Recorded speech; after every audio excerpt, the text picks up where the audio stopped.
Kalau gridil-gridil dan lain-lain itu belum kalis berarti. Tapi hati-hati kalau udah terlanjur chef, gimana chef gitu kan, udah lama, udah sampai 30 menit, buset gitu kan, itu lama banget gitu kan. Jangan dilanjut ya, mendingan pakai tangan aja, diulen dulu sementara.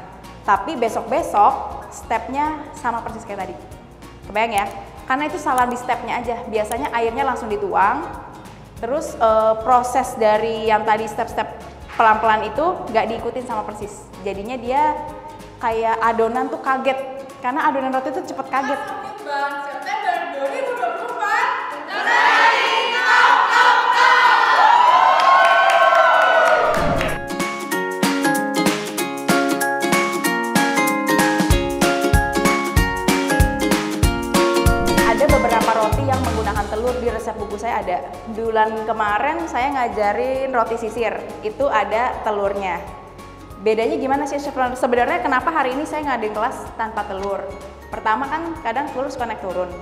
Kalau pengen HPP-nya yang lebih rendah dengan kualitas yang bagus, enak, jualnya juga tetap looks-nya cantik, pakai resep ini aja. Ini bisa dibikin rotinya hangat ataupun dingin. Nanti aku kasih tahu. Aku spill, aku kasih tahu nggak apa-apa. Jadi hari ini kita bikin dua. Ada isiannya, yang satu hangat, yang satu buat yang didinginin. Jadi makannya besok aja ya, masing kulkas. Ingat, makannya besok. Nanti kalau udah jadi gemoy biasanya udah nggak sadar, hop, habis sudah. Makannya yang satu besok, yang hangatnya hari ini boleh. Biar tahu, oh kalau misalnya dingin tuh kayak gini. Ingat nggak dulu lagi viral banget Thai milk bun? Semua orang Thai milk bun di mana-mana. Cuma menurut saya sayangnya terlalu manis. Pertama. Kedua, enak kalau dimakan kebanyakan. Mungkin untuk generasi yang umurnya di bawah usia 25 tahun, wah seneng banget, makin manis makin suka. Tapi buat yang di atas usia 30 tahun, 40 tahun, bahkan 50 tahun, mungkin ngelihat yang udah powder-powder aja dia udah nggak mau makan gitu ya. Kayaknya agak ngeri gitu yang manis-manis. Saya pun nggak suka manis sebenarnya. Jadi kalau bikin produk saya nggak terlalu manis, sukanya bikinnya gitu. Jadi di sini saya ajarin yang basicnya memang udah nggak terlalu manis, tinggal ditambahin custard, nanti diisi isian coklat, atasnya kita kasih whipped cream boleh, whipped creamnya tapi yang memang premium ya, jangan yang nempel-nempel di langit-langit, itu akan merusak cita rasa dari resep gitu. Lalu kita tambahin bubuk powder, coklat, mau ditambahin green tea, apapun bisa, rasanya macam-macam. Variasi itu tergantung kreativiti dari kalian masing-masing. Oke, sekarang kita masuk ke susu ya. Sama apa ini? SKM. SKM itu bukan susu. SKM itu adalah gula yang dipanasin dengan air stabil panasnya, kurang lebih sekitar 40 derajat. Itu didiemin terus sampai 8 jam minimal. Jadi kental kayak gini. Tapi ini bukan susu, ya. Jadi saya kaget banget sama ada beberapa mungkin yang di kampung-kampung bilang ini susu terus dikasih ke anaknya. Ini gula bukan susu. Namanya doang SKM, susu kental manis. Itu mah cuma kayak ya gimmick-gimmick gitu ya, tapi ini bukan susu.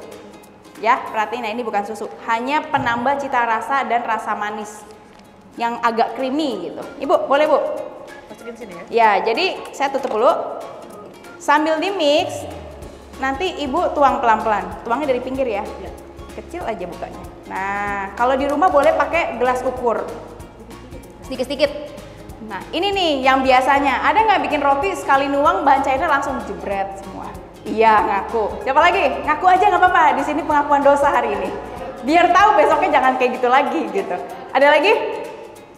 Itu paling nggak boleh. Fatal kalau di rumah. Kalau modelnya kita punya mixer pabrikan, industrial, gede-gede, yang diangkat mixernya sama 5 cowok gede-gede, itu lain cerita. Turbonya gede banget, sekali pencet, drrrr, langsung. Tapi kalau di rumah kan ibu baru speed 1, 2, 3, pas ke speed 10 kan dia berdangdut ria tuh. Itu nggak bisa, langsung kita kasarin istilahnya. Langsung dikagetin sama cairan, jebret gitu, nggak bisa. Pasti kalisnya lama, bener nggak? Kok basah mulu adonannya? Kok nggak kalis-kalis, nggak nyatu-nyatu? Satu, dikit-dikit tercampur, dikit-dikit tercampur. Kebayang ya? Tujuannya kenapa? Sebenarnya supaya lebih cepat kalisnya. Itu tipsnya.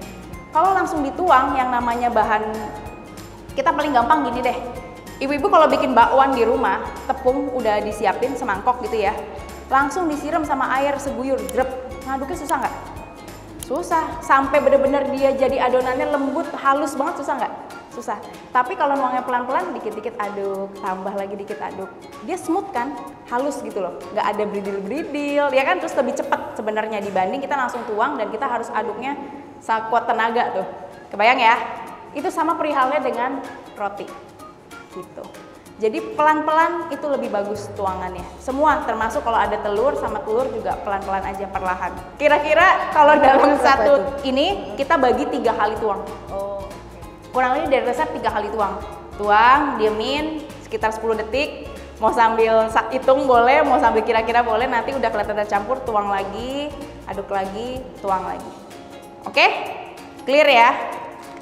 Habis itu nanti kita masukin, nah, susu kental manis. Hati-hati ya Bu ya, tangannya.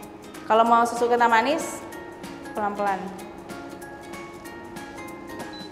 Matiin dulu, biar aman ya. Masukin semua susu kental manis, terus kita mix aja. Mix sampai bener-bener nanti adonannya menyatu, belum sampai kalis banget. Udah mulai nyatu, udah mulai kelihatannya nggak terlalu lengket banget lagi, baru kita masukin butter sama garam. Ini 2 yang selalu di akhir. Ingat ya, butter sama garam selalu di akhir. Mau bikin roti apa aja, rata-rata roti Indonesia semua sama, butter sama garam di akhir. Kalau bikinnya roti-roti luar negeri, European, itu lain lagi. Punya teknik tersendiri gitu. Nah, sudah masuk semua, kita mix kecepatan jadi kecepatan sedang. Biar nyampur sampai kalis, udah kelihatan nanti adonannya aku kasih lihat ya. Setelah udah kelihatan nanti baru kita masukin ke butter sama garam. Ini adonannya lihat ya, udah kayak gini nih Bu. Saya nggak pegang dulu supaya nggak lengket nih ya. Kelihatan yang lain di sini, tuh Bu. Oke ya, yang sebelah sini kelihatan belakang. Jadi dia udah ngumpul jadi satu, tapi ini masih lengket tuh, masih lengket ya. Karena kenapa? Belum ada dikasih butter sama garam. Setelah udah kayak gini, baru pinggir-pinggirnya ya, pinggir-pinggirnya jangan lupa Bu. Wah Ibu, susunya sampai ke sini. Nggak apa-apa Bu. Tuh ya, kita taruh, gini kita giniin, supaya dia ke bawah semua, jadiin satu gitu ya. Sebisanya aja yang dijadiin satu, karena nanti kita akan pengulangan seperti ini lagi. Kita taruh, sebentar, sebelum kita taruh, nih Bu, butter sama garam terakhir. Boleh.